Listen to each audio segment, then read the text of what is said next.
Fear is a natural part of the human experience. There's not one person who can say that they are never afraid. I mean, fear plays a vital role in protecting us from danger.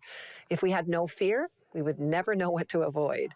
But how do you respond to fear when it feels less protective and more crippling? Well, I would say face fear head on. What do I mean by that?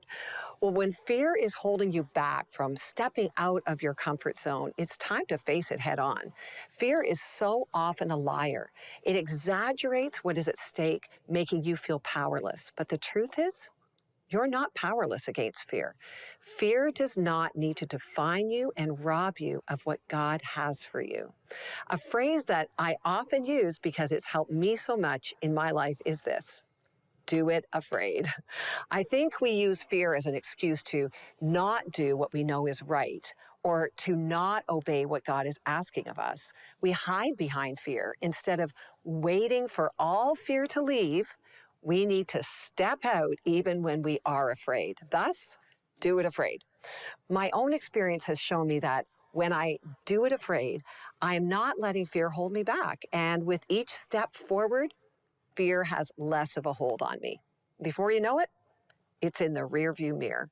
I love what 2 Timothy 1 verse 7 reminds us of. It says, "For God has not given us a spirit of fear and timidity, but of power, love, and self-discipline." I remember when I was a young girl, I got the lead role in a musical, and I was afraid when opening night came. What if I forgot my lines or I sang off key or people laughed at me?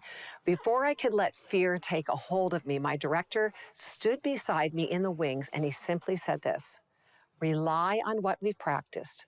You've got this." And with that, I stepped onto the stage.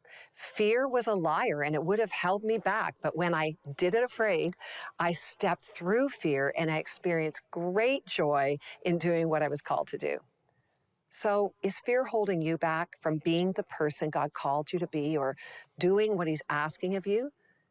Do it afraid, because that's courageous living.